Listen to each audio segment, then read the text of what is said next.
Hello అండి అందరికీ. So మనం 1 వీక్ నుంచి చూస్తున్నాం ప్రవస్తి గురించి అండ్ సోషల్ మీడియా మొత్తం ప్రవస్తికి ఎలా సపోర్ట్ చేస్తుంది. 99% ఆ అమ్మాయికి సపోర్ట్ చేస్తూ ఆ అమ్మాయిని పొగుడుతూ ఎంత ధైర్యం ఈ అమ్మాయికి ఇలా బయటకు వచ్చి ఇంత పెద్ద పెద్ద వాళ్ళ మీద అలిగేషన్స్ వేస్తుంది. ఎంత బాధపడకపోతే అనుభవించకపోతే ఇలా వివక్ష గురించి వచ్చి మాట్లాడుతుంది అని చెప్పేసి. సో ప్రైమరీగా అమ్మాయి వివక్ష గురించి చెప్తూ తను అడిగిన పాట ఇవ్వకుండా వేరే అమ్మాయికి ఆ పాట ఇచ్చారు అని సునీత సింగర్ సునీత ఎలా తన బేస్ వాయిస్ గురించి కీరవాణి గారికి చెప్తూ అతన్ని ఇన్ఫ్లుయెన్స్ చేయడానికి ట్రై చేసింది అని చెప్పేసి, అట్లాగే డ్రెస్సింగ్ గురించి తనని ఎక్స్పోజ్ చేయమన్నారు అని చెప్పేసి. సో ఇవన్నిటి గురించి ఆ అమ్మాయి చెప్పుకొచ్చింది. అసలు వివక్ష ఎక్కడ లేదండి. అసలు ఫస్ట్ ఆఫ్ ఆల్ మనం పుట్టినప్పటి నుంచి అది చూస్తూనే ఉంటాం. వివక్ష అనేది ఎన్నో చరిత్రలు ఉన్నాయి వివక్ష గురించి. అసలు చెప్పాలంటే రాముడికి జరిగింది పెద్ద వివక్ష కాదా అసలు. ఆయన పెద్ద భార్య కొడుకు, పెద్ద కొడుకు, అతనికి రాజ్యం ఇవ్వాల్సిన అన్ని అర్హతలు అతనికి ఉన్నాయి. రాజ్యం చేయాల్సిన అర్హతలు మొత్తం అతనికి ఉన్నాయి. కానీ ఆయన ఎప్పుడూ ఆత్మగౌరవం కోసం అలా పోరాడలేదు కదా. అలా పోరాడితే అతను దేవుడు అయ్యేవాడే కాదు. తలంచుకొని వెళ్ళిపోయాడు. ఏ వివక్ష గురించి మాట్లాడలేదు, ప్రశ్నించలేదు ఆయన. సో మనం అక్కడి నుంచి చూస్తున్నాం. ఏకలవ్యుడు, కర్ణుడు, ఇంకా చాలామంది ఉంటారు. చిన్నప్పటి నుంచి మనకు స్కూల్లో టీచర్స్ ఎలా ఉంటారండి, వాళ్ళకి నచ్చిన అమ్మాయిల్ని కానీ అబ్బాయిల్ని మాత్రమే వాళ్ళు పొగుడుతూ వాళ్ళని కొంచెం డిఫరెంట్గా ట్రీట్ చేస్తూ అవసరమైతే 1-2 మార్కులు ఎక్కువ వేస్తూ. సో వివక్ష అక్కడి నుంచే ఉంది కదా.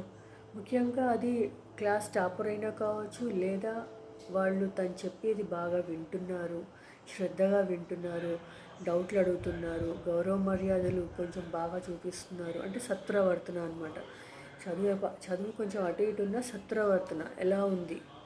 సో అలాంటి వాళ్ళకి తప్పకుండా టీచర్స్ నుంచి ఒక ఫేవరిజం అనేది ఉంటుంది కదా. సో ఇది మనం చిన్నప్పటి నుంచి చూస్తూనే ఉంటాం. ఇప్పుడు ఏదో కొత్తగా ఈ రియాలిటీ షోలో వచ్చిందని కాదు. అసలు రియాలిటీ షో అంటే ఏంటండి? అదొక పెద్ద బిజినెస్ కాదా? అదేమన్నా నాన్ ప్రాఫిట్ ఆర్గనైజేషన్, చారిటబుల్ ట్రస్టా? అది ఎన్ని లక్షలు, ఎన్ని కోట్లు పెడతారు ఆ రియాలిటీ షో మీద. టీఆర్పీలో ముందు ఉండాలని చెప్పేసి, ట్రెండింగ్లో ఉండాలి అని చెప్పేసి, ఎక్కువ మంది చూడాలి, వ్యూస్ ఉండాలి అని చెప్పేసి దానికి ఎన్నో స్ట్రాటజీస్ ఉంటాయి ఎక్కువ వ్యూస్ తెప్పించడానికి. సో అలాగే బ్యాక్ ఎండ్లో కూడా ఎవరు ఎలాంటి యాటిట్యూడ్తో ఉన్నారు అనేది ఒకటి. ఇంకొకటి ప్రొడక్షన్ హౌస్కి ఆ షోని నడిపిస్తున్నారు కాబట్టి వాళ్ళు ఇన్వెస్ట్ చేసే దాంట్లో వాళ్ళకి ఎలాంటి డిష్ అయినా తీసుకునే హక్కు ఉంటుంది వాళ్ళకి. దాన్ని కాదని మనం చెప్పలేము. మీరు ఈటీవీ నేను ఎప్పటి నుంచి చూస్తున్నాం మనం, ఏ రోజైనా డ్రెస్సింగ్ ఇష్యూ జరిగిందో? It's a family show. కంఫర్టబుల్గా డ్రెస్ వేసుకోవడానికి ప్రతి ఒక్కరికి వాళ్ళు అవకాశం ఇస్తారు అని చెప్పడానికి ఎన్ని ఎపిసోడ్స్ చూసాం మనం. ఎక్కడ కూడా ఎవరు డిస్కంఫర్ట్ ఉన్నట్టు కానీ వాళ్ళ డ్రెస్ సరిగ్గా ఎక్స్పోజ్ చేస్తూ వేసుకున్నారని కానీ అట్లా మనకి ఎప్పుడు లేవు అసలు ఎగ్జాంపుల్స్. సో ఈ విషయంలో అయితే కొంచెం నమ్మడానికి ఇబ్బంది ఉన్నా మేబీ ప్రవస్తి రైట్ అయ్యుండొచ్చు. అయినా కూడా అది క్వశ్చన్ చేస్తూ ఇట్లా యూట్యూబ్లోకి రావటం, ఇన్స్టాగ్రామ్లోకి రావటం, సోషల్ మీడియా మొత్తం క్వశ్చన్ చేయటం తను, అది మాత్రం నాకైతే నచ్చట్లేదండి. ఒక సింగర్ అనేవాళ్ళు ఎలాంటి పాట ఇచ్చినా పాడాలి. ముఖ్యంగా రియాలిటీ షోలో నీకు ఈ పాట ఇస్తున్నాం, నువ్వు పాడు. మనం ఎగ్జామ్కి వెళ్తే మనం చదువుకున్నదే రావాలి, మేము చదువుకున్నది మీరు ఇవ్వలేదు అంటాము మనం. నేను అడిగిన క్వశ్చన్ ఇవ్వలేదు అంటాము మనం. నేను నేర్చుకున్న ఆన్సరే దానికి క్వశ్చన్ ఇవ్వండి అదే ఆన్సర్ రాస్తాను అంటాము మనం. కాంపిటీషన్స్కి వెళ్ళినప్పుడు ఇంటర్వ్యూలో మేము నేర్చుకున్న క్వశ్చన్ అడగండి, ఏదో ఎందుకు అడుగుతున్నారు అంటాము మనం. వాళ్ళు అడిగిన దానికి మనం ప్రశ్నకి సమాధానం చెప్పాలి. ఏదైతే ఎగ్జామ్లో క్వశ్చన్ వస్తుందో దానికి ఆన్సర్ రాయాలి మనం. అంతేకాని నేను అడిగింది పాట ఇవ్వలేదు అనడంలో ఎట్లాంటి న్యాయం ఉంది చెప్పండి. ఆ అమ్మాయికి వచ్చిందే కావాలి పాడతా అనుకుంటే సోషల్ మీడియాలో పాడుకోమనండి, యూట్యూబ్లో పాడుకోమనండి, ఫేస్బుక్లో మ్యూల్లో పాడుకోమనండి, కొరాకులో పాడుకోమని ఎన్నో ఉన్నాయి కదా. ఆ అమ్మాయి తన ఇష్టమైన పాటలు పాడుకోవడానికి ఎన్నో ఉన్నాయి.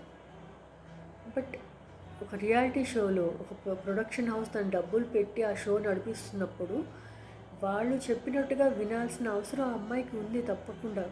నాట్ ఇన్ డ్రెస్సింగ్, నేను ఈ విషయంలో అనట్లేదు, పాట విషయంలో చెప్తున్నా. అంటే ఆ అమ్మాయి పాట నేను అడిగింది ఇవ్వలేదు, వేరే అమ్మాయికి ఇచ్చారు అంటే అది వాళ్ళ ఇష్టం. ఎందుకు ఇచ్చారు అనేది వాళ్ళను డైరెక్ట్గా నెమ్మదిగా అడిగితే చెప్పేవాళ్ళేమో. అంతేకాని సింగర్ సొంతగా దగ్గరికి వెళ్ళి మీ అమ్మగారు ఎందుకు ఇలా చేశారు మా అమ్మాయికి అని చెప్పేసి అలిగేషన్స్ వేస్తూ మాట్లాడితే వాళ్ళు ఎవరు మీతో ఎందుకు మంచిగా మాట్లాడతారు? వెళ్ళమ్మా అనే అంటారు. గౌరవ మర్యాదలు ఇవ్వలేదు అంటే నువ్వు అక్కడ ఉన్న వాళ్ళతో ఎలాంటి యాటిట్యూడ్ చూపించావో మాకు తెలీదు, నువ్వు చెప్పట్లేదు కూడా. మరి వాళ్ళ మిగతా వాళ్ళెవ్వరికీ లేని సమస్య నీ ఒక్కదానికే వచ్చింది అంటే ఫస్ట్ నిన్ను నువ్వు తచ్చి చూసుకోవాలి. ఒక సింగర్ అనేవాడు ఎలాంటి పాటని ఇచ్చినా ఈ పాట నాకు ఇచ్చా, దీన్ని నేను బ్రహ్మాండంగా పాడి మెప్పిస్తాను జడ్జెస్ అనే యాటిట్యూడ్తో ఉండాలి. నువ్వు ఒక రియాలిటీ షోకి వెళ్తున్నప్పుడు మనకు మమ్మీ డాడీ కాదు కదా మనం ఎలా పాడినా కూడా బ్రహ్మాండంగా ఉంది అని చెప్పడానికి. అక్కడ ఉన్నదే వాళ్ళు జడ్జి చేయడానికి. సునీత గారు నిన్ను బేస్ వాయిస్ అని చెప్పి కీరవాణి గారితో చెప్పడం అనేది నేను అది పొగడతగానే అనుకుంటాను. చూడండి ఎలా మేనేజ్ చేస్తుందో ఈ అమ్మాయి అని చెప్పడం, నేను అదొక పొగడతగా నేనైతే ట్రీట్ చేస్తాను. నేనైతే ఈ అమ్మాయికి బేస్ వాయిస్ ఉంది బట్ చూడండి హై వాయిస్ని ఎలా మేనేజ్ చేస్తుందో అంటే నీ టాలెంట్ గురించి చెప్తున్నట్టే అది కీరవాణి గారికి. నువ్వు చాలా తప్పుగా నెగిటివ్గా తీసుకుంటున్నావు ఈ విషయాన్ని. అది నీకు వినిపించిందో, ఎవరైనా రికార్డ్ చేసి ఇచ్చారో, లేకపోతే ఎవరైనా చెప్పారో నీకు, అది మాకు తెలీదు. బట్ సునీత గారు అలా చెప్పటం మాత్రం డెఫినెట్గా అది నెగిటివిటీ కానే కాదు, మీ పట్ల చూపించిన వివక్ష కానే కాదు. అది తప్పకుండా నువ్వు పాజిటివ్గా తీసుకోవాల్సింది. పొద్దున్న లేస్తే మనం ఎన్ని మోటివేషన్ కోట్స్ పెట్టుకుంటామండి సోషల్ మీడియాలో. స్మైల్, టేక్ పాజిటివ్ అని చెప్పేసి స్మైల్. అలాంటిది సునీత గారు నవ్వుతూ మాట్లాడితే అది సర్కాసిజం అంటున్నారు. ఆవేశపడి మాట్లాడితే కరెక్టా మీ అందరికీ? అప్పుడు కూడా అంటారు కదా, మనం ఎలా ఉన్నా ప్రపంచం ఏదో విధంగా కామెంట్ చేస్తూనే ఉంటుంది. బట్ ప్రవస్తి అలా బయటకు వచ్చి షీఈస్ జస్ట్ 19 years old. తను ఆల్రెడీ ఒక సింగింగ్ షో కూడా గెలిచి వచ్చింది. అలాంటి అమ్మాయికి ఎంత కాన్ఫిడెన్స్ ఉండాలి. ఓకే మీరు నాకు ఈ పాట ఇస్తారా, చూడండి ఎలా పాట చూపిస్తా, ఓకే అనుకోవాలి. లేదు ఓకే ఎలిమినేట్ చేశారు అయిపోయింది, బయటకు వచ్చిన తర్వాత నువ్వు ఇంకో కాంపిటీషన్లో నీ సత్తా ఏంటో చూపించు. నువ్వు ఆల్రెడీ చెప్పావు కదా నీకు ఫైనాన్షియల్ ప్రాబ్లమ్స్ ఉన్నాయని చెప్పేసి. అలాంటప్పుడు ఇలాంటి స్టెప్ తీసుకొని నా కెరీర్ ఎండ్ చేసుకుంటా అనడంలో ఎలాంటి ఇంటెలిజెన్స్ ఉంది? Just think about it.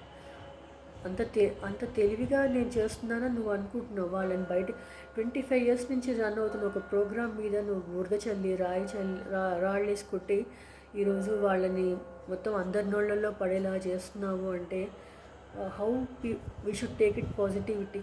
అదొక పాజిటివిటీ అసలు? జరుగుతున్నవి వాటిని నీకు అనుకూలంగా మలుచుకొని నువ్వు ముందుకెళ్ళడానికి ట్రై చేయాలి. ఓకే నాకు ఇక్కడ అన్యాయం జరిగింది, నెక్స్ట్ షోలో నేను బాగా చేస్తాను, బాగా పాడతాను అలా అనుకొని ముందుకెళ్ళాలి. కానీ దానికి ఎంత మంచి పేరు తీసుకొచ్చారు బాలసుబ్రహ్మణ్యం గారు. అలాంటి షోకి నేను I will put them down అని చెప్పేసి నువ్వు వాళ్ళని కిందికి లాగేసి వాళ్ళ మీద అలిగేషన్స్ వేసేసి ఆ ప్రోగ్రామ్ని మొత్తం పేరు పాడు చేసేసరి. How positivity is there in you? నీలో నిజంగా పాజిటివిటీ ఉందా అందులో నువ్వు చేసిన దాంట్లో? అంటే ఒక జెలసీ కనిపిస్తుంది, ఒక కక్ష సాధింపు చర్య కనిపిస్తుంది తప్ప నిజం ఉందో లేదో గాడ్ నోస్. బట్ దాన్ని నువ్వు ఒక రచ్చ చేయటం, మంచి ప్రోగ్రామ్ మీద ఒక బ్యాడ్ రిమార్క్స్ వేసి ఆ ప్రోగ్రామ్, అది కూడా 25th year అని చెప్పేసి వాళ్ళు బ్రహ్మాండంగా చేసుకుంటుంటే దాన్ని పాడు చేస్తా అని చెప్పడం అనేది అస్సలు నీ వ్యక్తిత్వాన్ని ప్రశ్నిస్తున్నారు. మంచి మెచ్యూరిటీ ఉన్న వాళ్ళైతే నీ వ్యక్తిత్వాన్ని ప్రశ్నిస్తున్నారు, ఇదా నువ్వు చేయటం అని చెప్పేసి. నేనైతే అలాగే అనుకుంటున్నాను. ఎందుకంటే అంత మంచి ప్రోగ్రామ్ అంత బాగా రన్ అయింది ఇన్ని ఇయర్స్, నువ్వు వచ్చి మొత్తం దాన్ని పాడు చేసి బుద్ధి చల్లి అందరికీ ఇది బ్యాడ్ ప్రోగ్రామ్, తప్పులు జరుగుతున్నాయి ఇక్కడ, ఎక్కడ జరుగు మిస్టేక్స్. వివక్ష అనేది అన్ని చోట్ల ఉంటుంది. ఇంకా ఇలాంటి డబ్బు పెట్టి చేసే కార్యక్రమంలో తప్పకుండా ఉంటుంది ఫేవరెటిజం అనేది, దాన్ని యాక్సెప్ట్ చేయాల్సిందే. ఇండియన్ ఐడల్లో మాత్రం లేదా? కానీ వాళ్ళందరూ వచ్చి ఇలా యూట్యూబ్లలో ఇన్స్టాగ్రామ్లో వీడియోస్ పెట్టట్లేదు కదా. నేను చెప్పాలనుకుంటున్నది ఒకటే, మనిషి ఒదిగి ఉంటేనే పైకి వస్తారు అని చెప్పేసి పెద్దవాళ్ళు చెప్తూ ఉంటారు. సో అలాంటప్పుడు నువ్వు ఎందుకు ఇంత ఆవేశంగా వచ్చి నా నాకు అనిపిస్తుంది అవుట్ ఆఫ్ జెలసీ, ఒక వెంజెన్స్ ఇవి అనుకొని నువ్వు వచ్చి వాళ్ళని నాతో పాటు వాళ్ళని కూడా కిందికి ఎలిమినేట్ చేసేస్తాను అన్న ధోరణిలో వచ్చావు తప్ప ఒక మంచి ఉద్దేశంతో నీ సెల్ఫ్ రెస్పెక్ట్ కోసం అయితే ఇంత చేయాల్సిన అవసరమే లేదు. నిన్ను ఎవరైతే ఎలిమినేట్ చేశారో వాళ్ళ ముందు నువ్వు గొప్ప గాయని అయి చూపించాలి వాళ్ళకి. అలాంటి నిర్ణయం ఎందుకు తీసుకోలేదు నువ్వు? ఇదైతే కరెక్ట్ పద్ధతి కాదు అనేసి నాకు అనిపిస్తుంది. అఫ్కోర్స్ చాలామంది దీనికి అగేన్స్ట్ ఉన్నారు సోషల్ మీడియాలో. ఈ మొత్తం ఆ అమ్మాయి కరెక్ట్ అని చెప్పేవాళ్ళు ఉన్నారు, ప్రవస్తి ఈజ్ రైట్ అని చెప్పేవాళ్ళు ఉన్నారు. బట్ నేను చెప్పాలనుకుంటుంది అయితే ఇది కరెక్ట్ పద్ధతి కాదు. నువ్వు ఇలా ఒకరిని మంచి పేరున్న ఒక సంస్థ మీద, మంచి పేరున్న ఒక కార్యక్రమం మీద బురద జల్లే ప్రయత్నం చేస్తున్నావు. ఆల్రెడీ చేసేసావు. అందరూ ఇప్పుడు దాని గురించి తప్పుగానే మాట్లాడుకుంటున్నారు 99% మంది. బట్ అలా చేయకుండా ఉంటే చాలా బాగుండేది. మీ గౌరవ మర్యాదల కోసం ఇంకొకరి ఒక ప్రోగ్రామ్ని మొత్తాన్ని తప్పు అని చెప్పడం కరెక్ట్ కాదు కదా. ఎవరో ఒకరిద్దరు చేసి ఉంటారు, దాంట్లో నీకు ఇబ్బంది కలిగించి ఉంటారు. బట్ దానికోసం అని చెప్పేసి నువ్వు ఇలా యూట్యూబ్లోకి, ఇన్స్టాగ్రామ్లోకి ఎక్కేసి సోషల్ మీడియా మొత్తం వాళ్ళు చేసిన తప్పు అని చెప్పి ప్రశ్నించడం అనేది కరెక్ట్ కాదు అని నాకు అనిపిస్తుంది. First think about it once. మరి ఒక్కసారి ఆలోచించుకొని దీన్ని ఇక్కడితో ఆపేస్తే ఇంకా చాలు. నువ్వు ప్రతిదాన్ని వాళ్ళు ఏదైనా రెస్పాన్స్ ఇస్తే కూడా మళ్ళీ క్వశ్చన్ మీద క్వశ్చన్, వాళ్ళని ప్రతి పాయింట్ మీద మళ్ళీ క్వశ్చనింగ్ చేయడం వల్ల నువ్వు సాధించేది ఏముంది దీంట్లో? ఆల్రెడీ ఎలిమినేట్ అయిపోయావు కదా, బయటకు వచ్చేసావు, ఇంకేం సాధిస్తావు ఇప్పుడు? అంటే వాళ్ళ పేరు చెడగొట్టాలి అనేదే నువ్వు సాధించాలనుకుంటున్నావు. అప్పుడు ఈ కెరీర్ వదిలేసి వేరే కెరీర్కి వెళ్తా అంటున్నావు, చదువుకుంటా అంటున్నావు.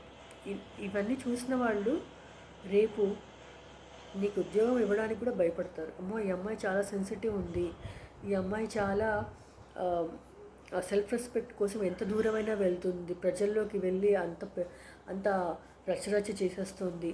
అలాంటప్పుడు ఈ అమ్మాయిని పొరపాటున మన ఆర్గనైజేషన్లో చిన్న తప్పు జరిగినా, ఇక్కడ ఏమైనా పొరపాటు జరిగినా మనందరినీ రోడ్డు మీదకి తెచ్చేస్తుంది ఈ అమ్మాయి అని భయపడతారు తప్ప నీతో ఇప్పుడు మాట్లాడే వాళ్ళు ఎవరు నీకు ఉద్యోగాలు ఇవ్వరు, నీకు ఫైనాన్షియల్గా సపోర్ట్ చేయరు, ఏం చేయరు. జస్ట్ ప్రవస్తి ఈజ్ రైట్ అంటున్నారు అంతే. అది కూడా సోషల్ మీడియాలో ఒక కామెంట్ రాసి పడేస్తే అయిపోతుంది కదా. నీకు ఫైనాన్షియల్గా హెల్ప్ చేస్తారా?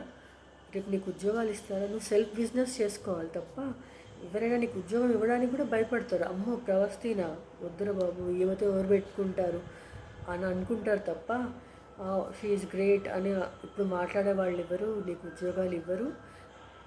యు ఆర్ సో సెన్సిటివ్, చిన్నపిల్లవి, చాలా సెన్సిటివ్గా ఉన్నావు. మీ అమ్మ నాన్న ఎందుకు ఈ విషయంలో నీకు గైడ్ చేయట్లేదో తెలియట్లేదు. ఇలా ప్రతిదానికి రోడ్డు మీదకి వచ్చి రచ్చ చేయడం అయితే కరెక్ట్ కాదు.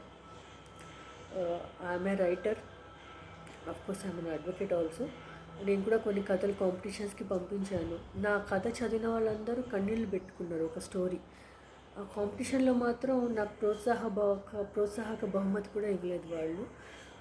నా కథలో లోపాలేంటి చెప్పమంటే కూడా వాళ్ళు చెప్పలేకపోయారు. జనరల్గా కథ ఎలా రాయాలి, కథలో గ్రామర్ ఎలా ఉంటుంది, తెలుగు రాసే పద్ధతి ఎలా ఉంటుంది, ఇవి చెప్పారు తప్ప నా కథలో ఏంటి సమస్య అనేది మాత్రం క్రిటిసైజ్ చేయమన్నా కూడా నేను అడిగాను, క్రిటిసైజ్ చేయండి, ఎక్కడ తప్పు ఉంది, ఎక్కడ తప్పుగా పోయింది, పోటీలో నేను ప్రైజ్ గెలుచుకోలేను, కనీసం కన్సలేషన్ ప్రైజ్ కూడా రానంతగా నా కథలో ఏం తప్పు ఉంది చెప్పండి అంటే కూడా వాళ్ళు నా కథలో ఏం చెప్పలేదు.